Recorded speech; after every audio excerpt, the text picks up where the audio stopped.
मार्ग दावणी गेले आधी कोण गेलं दयानिधी संतती. संतांनी वाट दाखवली निष्प्रतिबंधक. दयेनं भरलेलं अंतःकरण संतांचं आहे. त्यांनी दाखवलेली वाट चुकीची असू शकत नाही. दया जिथं जन्माला येते तिथं तिचं कार्य असत नाही. दया हा धर्म आहे कशाचा बोला? हाताचा, पायाचा, डोळ्याचा? दया हा धर्म आहे कशाचा? दया हा धर्म अंतःकरणाचाच आहे. पण जिथं दया उत्पन्न होते तिथं ती काम करत नाही.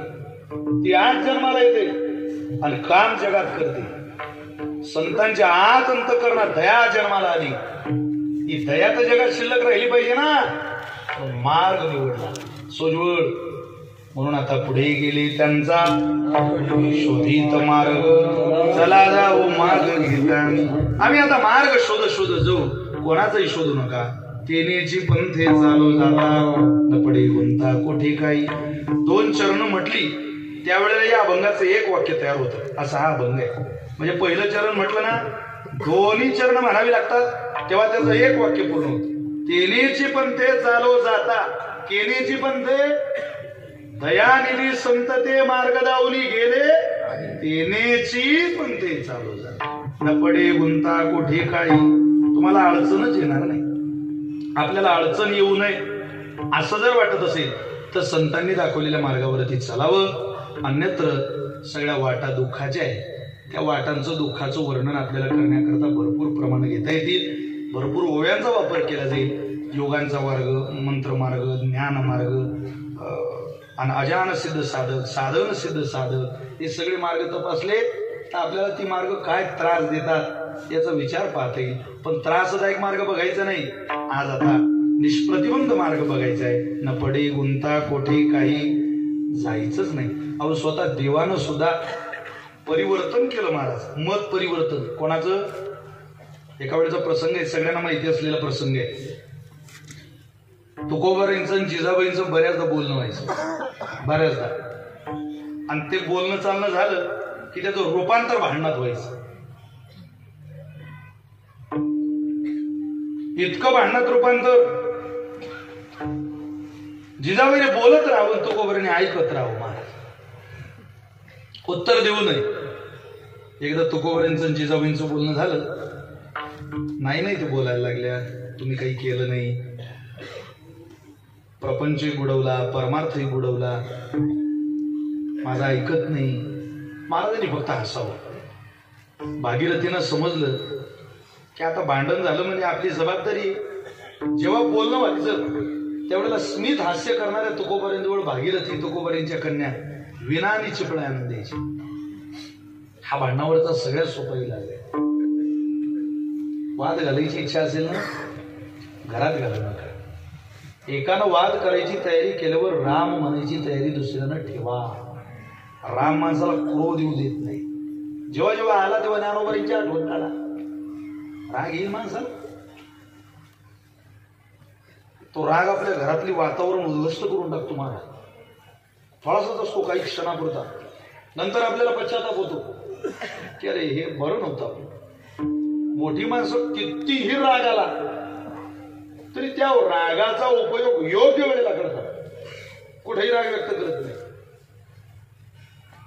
त्याची साठवणूक व्हावी, संग्रह व्हावा आणि योग्य ठिकाणी तो क्रोधही कामाला यावा. तोही कधी कधी कामाचा असतो पण कुठेही नाही. तो कोणी चिपड्या घ्याव्या, निघून जाऊ. कारण माहिती होतं हिच्या मनात काही नाही. ते फक्त ओठानं बोलते. एकदा बोलून गेली की ती रिकामी होते. मग खाली झाल्यावरती प्रेमच आहे. तुकोबारांनी होऊन जाताना पुन्हा जिजाबाईला राग यावा. शेजारणीला बोलावलं, सगळं मनातलं दुःख सांगितलं. माझ्या माय बापे बरे नाही केले, पदरी बांधले भिकाऱ्याच्या पदरी बांधले. बरं नाही केलं. काय आमच्या घरात परमार्थ तर परमार्थ, पण तोच नेटका असला पाहिजे. फुटकाची विना त्याला दोन करी करियर दार पंढरीच्या, करियर धार पंढरीच्या. आणि खरं तसंच होतं महाराज. दुष्काळी आटीला द्रव्य नेला काहीच राहिलं नाही.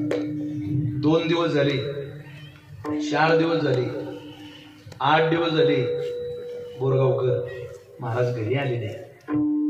10 दिवसाचा कालावधी निघून गेला, महाराज आले नाही.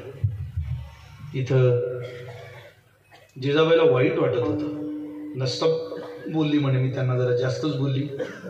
प्रसंग आपल्याला माहिती आहे, स्मरण करून देतो फक्त. भंडाऱ्यावर गेल्या, भामचंद्रावर गेल्या, गोराडेश्वरावर गेल्या, तुकोबरे दिसत नाही. कारण महाराज भंडाऱ्यावर जायचे तर जिजाबाई भामचंद्रावर जायचे. पाय दुखायचे, काय करू म्हणे. आता एक दिवस पहाट झाली, 11व्या दिवसाची पहाट. आणि पहाटे पहाटे आवाज यायला लागला कानावर, उठा पांडुरंगा प्रभात समयोपातला, वैष्णवांचा मेळा गरुडा पारिला. काकडा म्हणजे जीव. काय काकडा बंकट स्वामी महाराजांचा आहे. महाराज ज्यांच्या चाली हात नाही, त्या चाली जुन्या चाली आपण अनेकदा त्या चाली गातो, अनेकदा गाई. फारच भारून टाकणाऱ्या चाली. किती वेळा गा महाराजांचा काय, पण आनंद देणार जीवन महाराजांचा.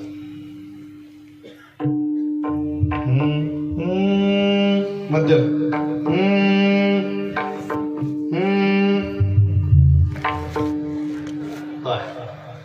रूप तालोचनी, मध्यम स्वर फक्त. रूप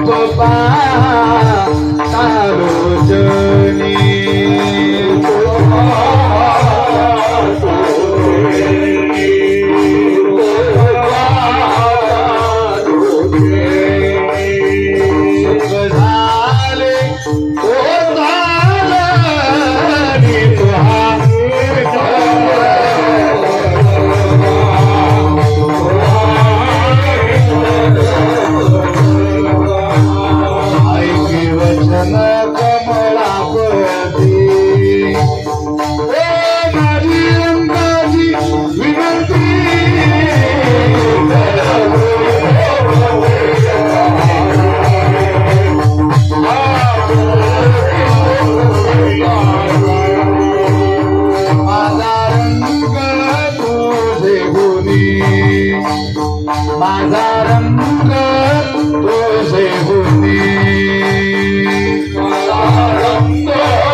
Jagata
आपल्या बापदादाची श्रीमंती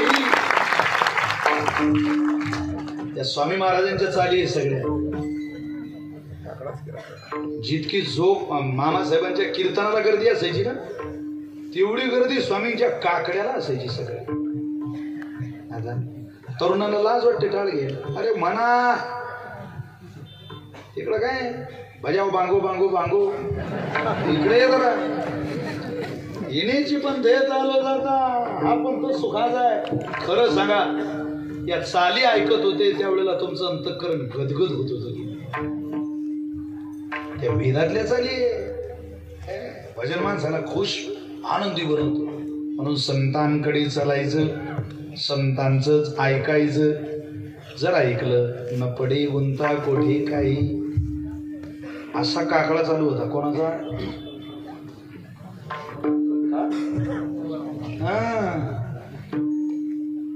तुकोबारींचा. आणि कोणी ऐकला. जिजाबाई शेजारी नाली ग तुकोबारी भंडाऱ्यावर जा पटकन. ती म्हणे हो आज तो भंडाऱ्यावरचाच आवाज आहे. पीठ दे बरं भाकरीला. ती म्हणे तुला तर सांगून चूक केली. मलाच पीठ मागते तू. घरात काही नाही. बरं घे 4 भाकरीचं पीठ दिलं. भाकरी घातल्या. तुकाराम बसले भंडाऱ्या डोंगरावरी. महिला म्हणतात जिजाबाई करते ज्ञानाच्या भाकरी.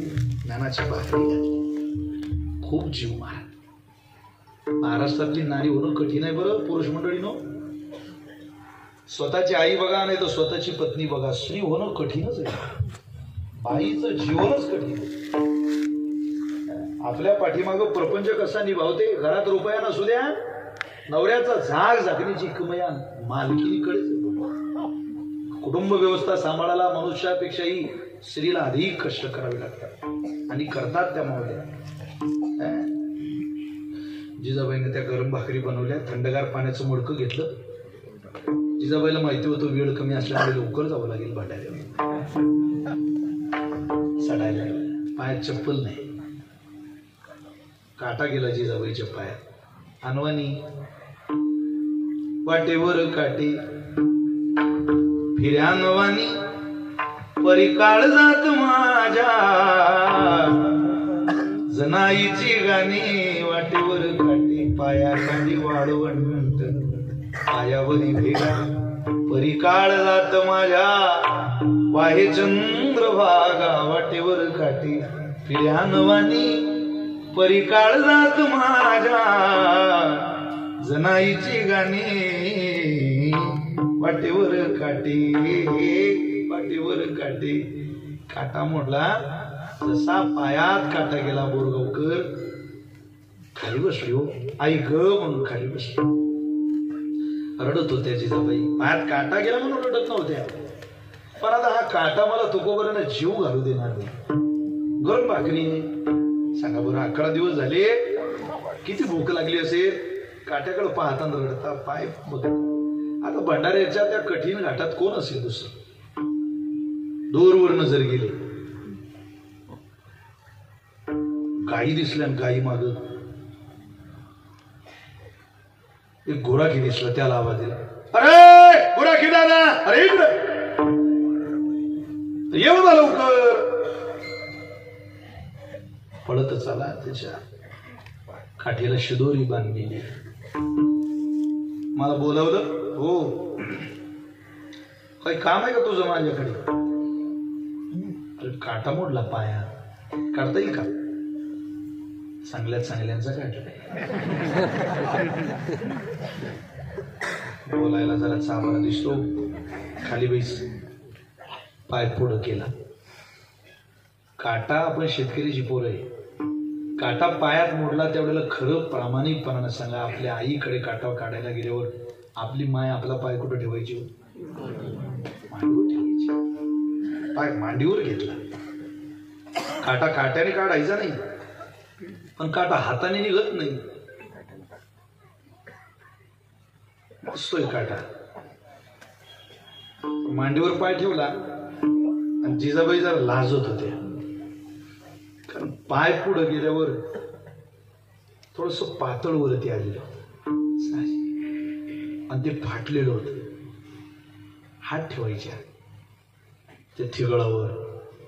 काटा काढणारा म्हणतो, माय ए माझी माय, मी काढतोय ग काटा. आईला आवाज देता बरोबर तिचं मातृत्व झालं. तिला वाटलं अरे माझं पोरग काटा काढते, मग काही अडचण नाही. आई हा शब्द असा आहे महाराज, तो माणसाला पाप करू देत नाही. पापाची वृत्ती जेव्हा जेव्हा आपली होईल तेवढ्याला आई म्हणा. सगळ्यात परोपकारी आपली माय आहे, पाप नाही करू देते आपल्याला. मराठीच्या शब्दकोशामध्ये आई या शब्दाची बरोबरी करणारा शब्दच दुसरा नाही. आई म्हणा पाप नाही होत. भरून आलं जिजाबाईला. किती प्रेमळ आहे पहा बरं. बोट लावलं तिथं. डोळे बंद करता का आई जरा? हा बाबा करते. जिभेला ते बोट लावलं, थोडीशी माती लागली पायाची. समाधान झालं नाही बोरगावकर. आपलं मुख कमलच त्याच्या पायाजवळ नेलं, जीभच तिच्या पायाला लावली. आता काटा दिसायला लागला होता आणि याचंही समाधान झालं होतं.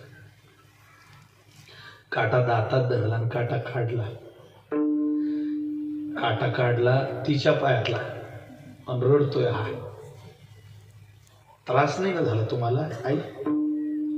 नाही बाळा. तिचा हात तिच्या पदरापर्यंत जाईल तोवळ गोडाख्यानं पिवळा पितांबराचा सोगा फाडून तिच्या पायाला बांधून सुद्धा टाकला होता. येलो प्लस रेड, लाल रंग अधिक पिवळा रंग ज्यावेळेला एकत्रित येतो त्यावेळेला भगवा रंग तयार होतो. आणि तो भगवा रंग त्यागाचं प्रतीक आहे, समर्पणाचं प्रतीक आहे. तो भगवा रंग तयार झाला. जिजाबाई म्हटलं, खूप छान काटा काढला रे, काय दे ना मला. असं काय करते, काटा छान काढ, काय देऊ तुला? यातली एक भाकरी दे मला. जिजाबाई म्हणे, जीव माग भाकरी. कारण माझा नवरा उपवाशी 11 दिवस झाले रे माझ्या राजा, तुला काय सांगू. आपण प्रमाण म्हणतो महाराज, बरे झाले तेव्हा बैल कर्कशा नव्हती बरं जिजाबाई. या महाराष्ट्रातल्या 2 जिजाऊंची इतके उपकार या महाराष्ट्राच्या मातीवर. एकीनं मुलगा दिला आणि एकीनं मालक दिला. त्यांचे उपकार कोणी विसरूच शकत नाही, विसरू नये. या राज्यातला चांगुलपणा या माऊल्यांनी टिकवण्याकरता अथक परिश्रम घेतले. असं आहे, थोडं कठीण आहे संत चरित्र. ते काही तुम्हाला भावनिक करण्याकरता हे सांगत नाही, माझा तो स्वभाव नाही. पण मी तुला काही देऊ शकत नाही बाबा. अगं काहीतरी दे ना. तू माझ्या पाया पड, मी तुला आशीर्वाद देते. पडला पाया, डोक्यावरून हात फिरवला, तिचा मुका घेतला.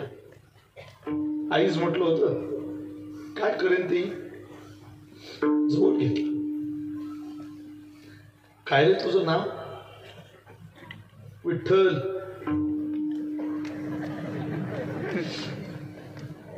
ती म्हणे, मला तेवढं सोडून सगळं आवडतं, तेवढंच मला पटत. याच्यामुळे आमच्या घरात वाद होता. मला काय सांग, तुझं नाव बदलून घे. तो म्हणे, आता ठेवणाऱ्याने ठेवलं, मी कसं बदलू? ते बदलो. हा बर बाबा, सांगतो घरी बदलायला. मी तुला उचलून देऊ काय? घेऊन चलतो वरती, तुला बोज होईल. दया होती त्याला. तिला वाटलं हा घेईन ती ही टोपली खरं आहे, पण एखादी भाकरी काढून घेतली तर काय. घेऊ दिलं नाही. थोडं विलक्षण चरित्र आहे जिजाबाईंचं. पुन्हा चढायला लागल्या. हा रडत पाहत होता तिच्याकडे. आणि बोलत होता, जिजे ज्याची घाट ज्याची वाट सरते तो म्हणतोय तेच तुझ्या जीवनाकरता भलं आहे. नेमकंच पुंडलिक वरदा झालं होतं तुकोबारायचं आणि जिजाबाई आल्या. पाहिलं जी आली असा आनंद झाला तुकोबारायना, तुम्हाला काय सांग. ये खाटा मोडला महाराज, तुम्ही इकडून तिकडे नुसते प्रवास करत राहता. पोरगी मोठी झाली आपल्या, आता मुलीला कळतं आपल्या. माझं जाऊ द्या, पण ध्यास लागतो तिला. तुमची आठवण काढते, काय सांगू दररोज निरोप. आणि मला कोण आहे तुमच्याशिवाय बोलायला. सगळे तर विरोधात गेले आपल्या आपल्या घरी अन्न खाणारे. कोण आहे तुमच्याशिवाय. कोपला पाटील गावीचे हे लोक आता माझं भीक कोण घाली हे तुम्हीच म्हणता. तुम्हीच 11 दिवस राहताय. कोण आहे मला तुमच्याशिवाय. बरं बरं जाऊ द्या, आता होणार नाही. पण काटा मोडला माझ्या पायात. पांडुरंगा काटा मोडला बघू. आता पाय पाहावा, काटा पाहावा. काटा पाहला नाही, तो पिवळा पितंबराचा सोगा तुकोबारायने दिसला. जीजी ए आवडे, हे कापड कुठं दिसलं तुला. तो म्हणे, ती म्हणे ज्याचं कापड आहे ज्याचं पितंबर आहे त्यानंच माझ्या पायात. याने हो अगं योग्यांच्या स्वप्नात येत नाही जीजी. योगियांचे ध्यानी ध्याताना तुळसी तो तू आमापासी मागे पुढे. जो योग्यांच्या स्वप्नात येत नाही वेडे, तो तुझ्या पायातला काटा काढतो. अगं पाया पडली की नाही त्याच्या. ती म्हणे मी नाही पडली हो. उलट त्याला माझ्या पाया पडायला. तो मागणार नाही ग जीजी, पण माध्यानं झाला होता. माझ्यापेक्षा त्याची भूक मोठी आहे. त्याला विश्वाचं पालन पोषण करावं लागतं जीजी. एखादी भाकरी द्यायला पाहिजे होती त्याला. तो मागत नाही कोणाकडे. ती म्हणे मला मागत होता मी दिली नाही. तुम्हाला काय सांगू. तो इतका प्रेमळ आहे मला माहितीच नाही हो. तर तुकोबारे म्हटलं एक काम केलं पाहिजे. म्हटले काय. इथून घरी जायचं नाही, आता पंढरीला गेलं पाहिजे. येत नसरी दुसरी आटी देवा भेटी जाव. तिथून 2 जण पंढरीला आले आणि स्वतः परमात्म्याने तुकोबारांचं जिजाबाईंचं पंढरी क्षेत्रात स्वागत केलं. तुकोबारांकडे जाणाऱ्या वाटेला लागल्यावर जर जगाचा मालक जिजाबाईच्या पायातला काटा काढत असेल राजीव, आपला काटा काढणार नाही, आपला सेवक होणार नाही, आपला मालक तो होईल. आणि त्यांना आपला मालक बनवा अशी जर तुमची इच्छा असेल तर तेनेची पंथे चालू जाता. हीच वाट योग्य हे सांगायला देवाला जिजाबाईकडे तुमच्या माझ्याकडे कोणी येणार नाही. त्याच्याकरता चिन्मयानंद बाबांकडे बघूया आणि संतांच्या वाटेला लागूया. का लागावं सरळ सांगतो. मोडोनिया नाना मते देती सिद्धांत सोरसू.